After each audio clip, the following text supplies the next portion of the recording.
अभी तक हमने देखा कि एफ फॉर बॉय शॉक रह गई ये बात जानकर कि उनके डैड फैली को अडॉप्ट करना चाहते हैं, तो वहीं फैली भी हैरान थी ये जानकर कि ये चारों मिस्टर जोहान के बेटे हैं। जिसके बाद अब दिखाया गया है कि मिस्टर जोहान सभी से बैठने का कह रहे हैं, लेकिन हेल्गा एंड नेवियर दोनों गुस्से में थे कि डैड आपने इतना बड़ा डिसीजन लेने से पहले हमें कुछ बताया क्यों नहीं। तो वही रागा भी कहता है कि मैं कभी इस बात को एक्सेप्ट नहीं करूँगा कि फैली हमारी फैमिली मेम्बर बने, और फिर तभी गुस्से में यहाँ से चला गया। मिस ईडा परेशान हुई इन सभी की बातों को सुनकर, इसलिए पहले सभी से बैठने का कहने लगी। तो वही हेल्गा एंड नेवियर दोनों बोले कि डैड आपको एक बेटी क्यों चाहिए। मिस्टर जोहान ने बताया इसलिए क्योंकि ये तुम्हारी मॉम की लास्ट विश थी कि हमारी एक बेटी भी हो। तो तब हेल्गा कहने लगा कि चलो ये बात समझ आती है कि आपको बेटी चाहिए थी, लेकिन आपको फैली जैसी एनोइंग लड़की को ही अपनी बेटी क्यों बनाना है। तो ये सुन मिस्टर जोहान गुस्से से हेल्गा से चुप होने का कहने लगे।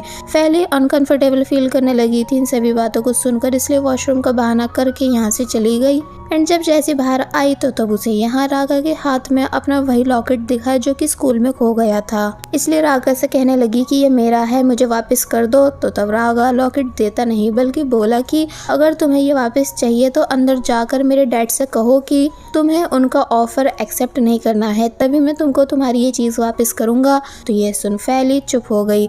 तो वहीं अंदर हेल्गा एंड नेवियर दोनों अभी तक नॉनस्टॉप अपने डैड से क्वेश्चंस कर रहे थे कि आपने हमें इस सब के बारे में क्यों नहीं बताया, लेकिन सिर्फ जॉर्डन ही ऐसा था जो कि चुपचाप बैठा हुआ था। मिस्टर जोहान हेल्गा और नेवियर को डांटने लगे कि तभी पीछे से फैली भी आ गई जो कि सब सुन लेती है कि कैसे मेरी वजह से इन सभी के बीच लड़ाई हो रही है, क्योंकि हेल्गा और नेवियर बिल्कुल भी मुझे पसंद नहीं करते एंड मुझ जैसी अनाथ और स्ट्रेंजर लड़की को बिल्कुल भी अपने घर में देखना नहीं चाहते हैं। इसलिए मिस्टर जोहान से कहने लगी कि उसे मिस्टर जोहान के साथ नहीं जाना, यही सभी के लिए ठीक होगा, और फिर तभी यहाँ से चली गई।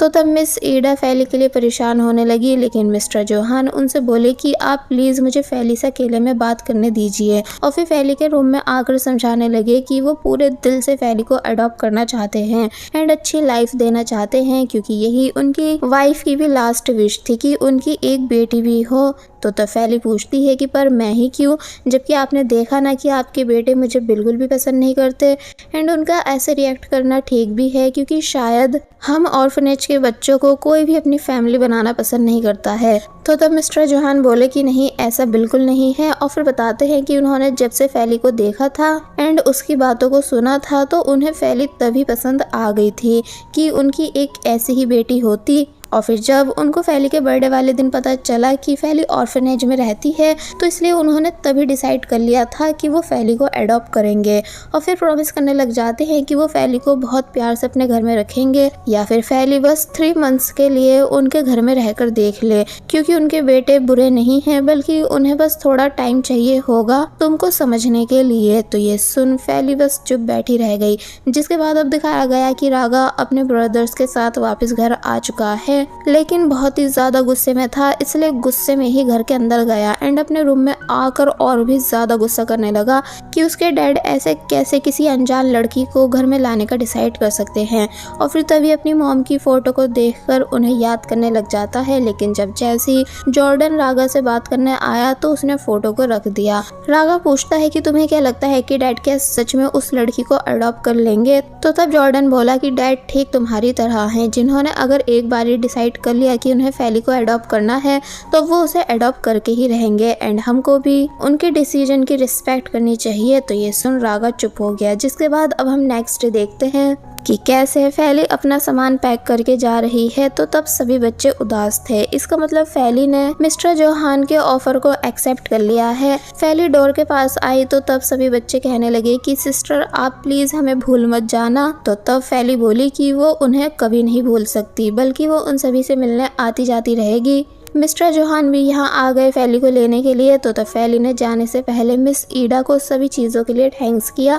मिस ईडा भी काफ़ी ज़्यादा इमोशनल हो चुकी थी, इसलिए मिस्टर जोहान से कहने लगी कि आप प्लीज़ फैली का भी ठीक वैसे ही ख्याल रखना जैसे आप अपने चारों बेटों का रखते हो। एंड फैली से बोली कि अगर तुम्हारा मिस्टर जोहान के घर में मन नहीं लगे तो तुम वापस यहाँ आ जाना, क्योंकि इस ऑर्फनेज के डोर हमेशा तुम्हारे लिए खुले हैं। तो ये सुन फैली और भी ज़्यादा इमोशनल हो गई, जिसके बाद वो इन सभी को गुड बाय करके यहाँ से चली जाती है। वेल अब हम मिस्टर जोहान के घर को देखते हैं, जो कि बहुत ही ज़्यादा बड़ा था जहाँ मिस्टर जोहान फैली से कह रहे थे कि मुझे किसी अर्जेंट मीटिंग में जाना है, तुम अंदर चली जाओ, मिस राठी तुम्हें सब बता देंगी। तो तब फैली बाहर आ गई एंड जब पूरे घर को देख ही रही थी कि ये कितना ज्यादा बड़ा है कि तभी मिस राठी यहाँ आई एंड पूछने लगी कि क्या आप मिस फैली हो। फैली कहती है कि हाँ। तो तब उन्होंने फैली को वेलकम किया एंड अपने बारे में बताकर घर के गार्ड से फैली के सामान को घर के अंदर ले जाने को कहती हैं। फैली जब जैसे घर के अंदर आई तो तब और भी ज़्यादा सरप्राइज रह गई क्योंकि घर अंदर से और भी ज़्यादा बड़ा और सुंदर था कि तभी एफ फॉर बॉयज भी नीचे आ गई। लेकिन यहाँ सिर्फ जॉर्डन ने फैली को वेलकम किया तो तब ये बात फैली को अच्छी लगती है।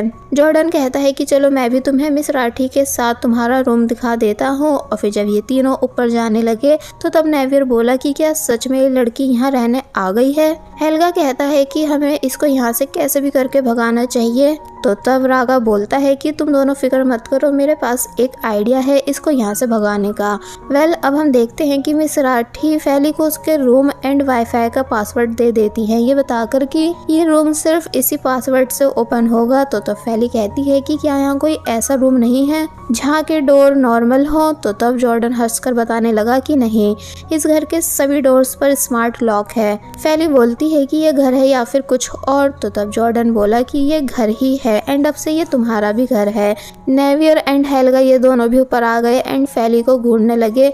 मिस राठी पासवर्ड से डोर ओपन कर देती है जिसके बाद ये सभी रूम के अंदर आ गए। रूम काफी अच्छा था इसलिए फैली को बहुत ही ज्यादा पसंद आया। मिस राठी मिनी मॉनिटर के बारे में बताने लगती है कि इससे कुछ भी बोलकर तुम अपने कामों को और आसान कर सकती हो। और फिर तभी मिनी मॉनिटर से बोलकर लाइट्स ऑफ करके दिखाती है। लेकिन अंधेरे को देखकर फैली बुरी तरह डर गई इसलिए उसने मिस राठी को पकड़ लिया। जॉर्डन ने जल्दी से लाइट्स ऑन करवाई एंड पूछता है कि क्या तुम ठीक हो। तो तब वो बोली कि हाँ ठीक हूँ। जबकि हेल्गा और नेवियर दोनों फैली पर हंसने लगे कि क्या तुम छोटी बच्ची हो जो ऐसे डर गई।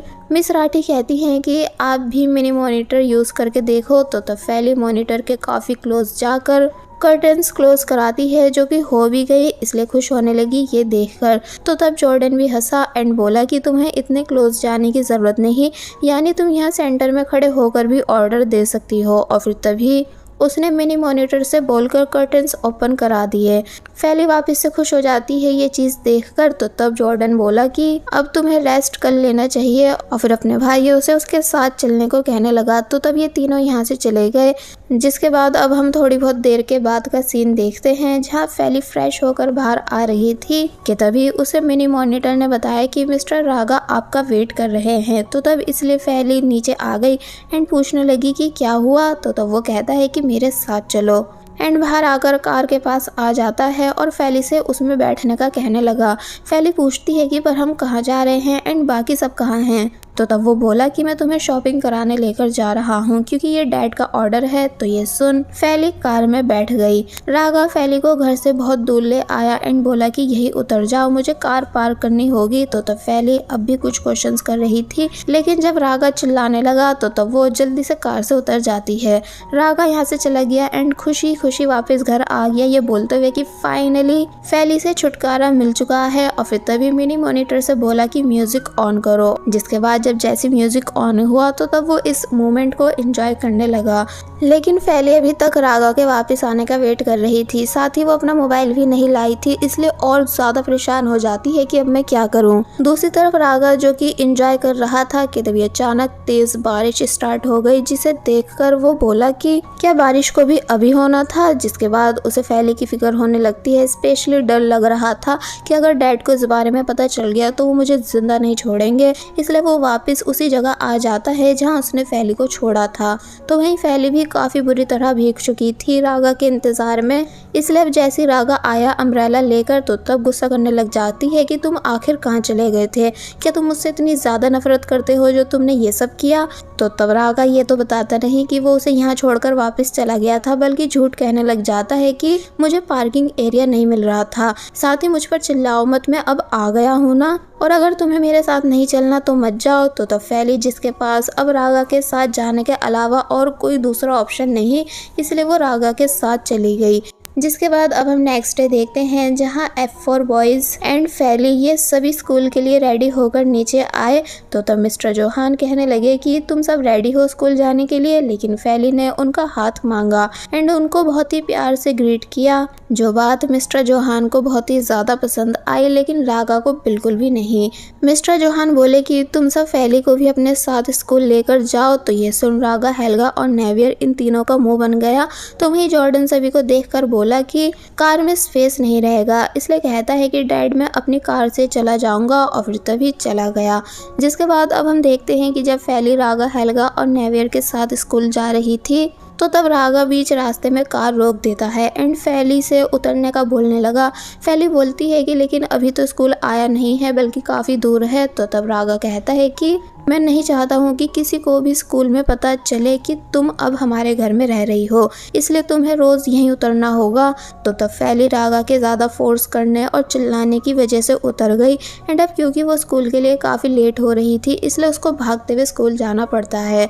जहाँ वो स्कूल आ तो गई थी लेकिन तभी डोर क्लोज हो गया। फैली गार्ड से रिक्वेस्ट करने लगी कि आप प्लीज़ डोर ओपन कर दो, लेकिन जब गार्ड अंकल माने नहीं तो तब फैली छुपके से डोर पर से कूद गई एंड भागती हुई अंदर चली गई। साथ ही गार्ड के रुकाने पर भी रुकती नहीं है। वेल अब हम स्कूल के अंदर का सीन देखते हैं जहां जब हेल्गा और नेवियर क्लासरूम के बाहर खड़े थे तो तब इन दोनों के सामने से एक बहुत ही ब्यूटीफुल लड़की निकल कर गई, जिसको ये दोनों बस देखते ही रह गए। यानी इन दोनों को ही वो लड़की काफ़ी ज़्यादा पसंद आ जाती है, जबकि रागा को उस लड़की में बिल्कुल इंटरेस्ट नहीं था। यानी कि वो अपने दोनों भाइयों को आवाज़ दे रहा था कैफेटेरिया जाने के लिए। नेवियर चला जाता है लेकिन जब हेल्गा की फैली से टक्कर हुई, जिसको फैली सॉरी भी करती है, लेकिन वो तब भी फैली पर चिल्ला रहा था ये कहकर कि क्या तुम्हें दिखता नहीं है, तुम्हारी आंखें हैं या फिर बटन। कि तभी फैली की फ्रेंड शानिया भी बाहर आ गई, जो कि फैली से पूछती है कि क्या स्कूल के बाद तुम मेरे साथ कार रेस देखने चलोगी, क्योंकि मुझे कार रेस काफ़ी ज़्यादा पसंद है। तो तब फैली मान जाती है। जिसके बाद अब हमें कार रेस प्लेस दिखाया गया जहाँ रागा रेसिंग कर रहा था एंड बाकी गर्ल्स उसके लिए चिल्ला रही थी। फैली यहाँ आकर पूछने लगती है कि आखिर यहाँ आज इतनी भीड़ क्यों है। तो तब शानिया ने बताया कि जब भी रागा आता है तो तब ऐसे ही यहाँ काफ़ी लड़कियों की भीड़ लग जाती है। वेल रागा फुल स्टाइल के साथ अपनी कार से बाहर आया एंड जब जैसे देखता है कि फैली भी यहीं पर है, इसलिए बोला कि मैं अपनी इस न्यू कार का रिव्यू देने से पहले किसी एक लकी गर्ल को कार में बिठाना चाहता हूँ। तो ये सुन सभी चिल्लाने लग जाती हैं कि हमें अपने साथ बिठा लो, लेकिन रागा ने फैली का हाथ पकड़ा एंड उसको ज़बरदस्ती अपनी कार में बिठाने लगा, ये बोल कर कि तुम डरो मत, मैं तुम जैसी कमज़ोर लड़की के लिए ज़्यादा तेज़ ड्राइव नहीं करूँगा। तो ये सुन फैली बैठ गई, ये कहकर कि मैं कमज़ोर नहीं हूँ। फिर बस होना क्या था, रागा कार में बैठकर बहुत ही तेज़ ड्राइव करने लगा, क्योंकि उसने इसीलिए तो फैली को अपनी कार में बिठाया है ताकि फैली को डरा सके। एंड फैली डर भी रही थी, लेकिन इस चीज़ का एहसास रागा को होने नहीं देती। कार रोककर रागा ने पूछा कि क्या तुम्हें डर तो नहीं लग रहा। तो तब फैली बोलती है कि क्या तुम बस इतनी ही फास्ट ड्राइव कर सकते हो, जबकि मुझे लगा था कि तुम एक सुपर फास्ट ड्राइवर हो। तो ये सुन रागा चढ़ गया, इसलिए इस बार पिछली बार से भी ज़्यादा फास्ट ड्राइव करने लगता है, जिस वजह से फैली अब पिछली बार से भी ज़्यादा डर रही थी। लेकिन जब जैसे रागा रुकता है और बाहर आकर सभी के सामने फैली से पूछने लगा कि क्या तुमने इंजॉय किया, यानी मेरी सुपर फास्ट ड्राइविंग कैसी लगी। तो तब फैली बोली कि बहुत ही ज़्यादा बकवास थी, नेक्स्ट टाइम किसी कमज़ोर लड़की को अपने पास बिठाना, शायद वो डर जाए। तो ये सुन सभी लोग ज़ोर ज़ोर से रागा पर हंसने लगे, यानी कि फैली ने सभी के सामने रागा की अच्छी खासी इंसल्ट कर दी थी। इसलिए जब रात का सीन दिखाया गया तो तब रागा जोर जोर से फैली का नाम पुकार कर गुस्सा कर रहा था कि इस लड़की को मैं कैसे सबक सिखाऊं, ये बहुत ही ज्यादा एनोइंग है। तो तब रागा के ब्रदर्स बोले कि तुम फिक्र मत करो, हमारे पास एक अच्छा आइडिया है उसे सबक सिखाने का। और वहीं हमें फैली दिखाई गई जो कि मोबाइल यूज कर रही थी, लेकिन जब जैसे मोबाइल की चार्जिंग खत्म हुई तो वो चार्जर लेने जाने लगती है, लेकिन तभी हेल्गा पूरे घर की लाइट ऑफ कर देता है, जिस वजह से फैली फ्रीज खड़ी रह गई, क्योंकि उसे अंधेरे से डर जो लगता है। इसलिए मिनी मॉनिटर से लाइट ऑन करने का बोलती है, लेकिन वो काम नहीं कर रहा था। तो वहीं बाहर ये तीनों भाई जोर जोर से हंसने लगे कि फैली कैसे परेशान हो रही है एंड चिल्ला रही है। हेल्गा बोला कि देखा कितना आसान है इस लड़की को डराना। तो वहीं बेचारी फैली का डर के मारे बुरा हाल हो चुका था, यहाँ तक कि उसे सांस तक आनी रुक गई, क्योंकि फैली को डार्कनेस फोबिया है। लेकिन तीनों भाइयों को फैली के रोने या फिर चिल्लाने से कोई फर्क पड़ ही नहीं रहा था कि तभी इन्हें कुछ गिरने की काफी तेज आवाज आई, क्योंकि फैली बेहोश हो चुकी है। रागा डर गया कि कहीं वो मर तो नहीं गई, इसलिए जल्दी जल्दी डोर ओपन करने की कोशिश करता है, लेकिन तीनों को ही डोर का पासवर्ड पता नहीं था कि तभी जॉर्डन भी यहाँ लगा कि तुम तीनों फैली के रूम के बाहर क्या कर रहे हो। तो ये सुन रागा चुप खड़ा रह जाता है और बस फिर इसी सीन के साथ पार्ट 2 यहीं पर एंड हो जाता है।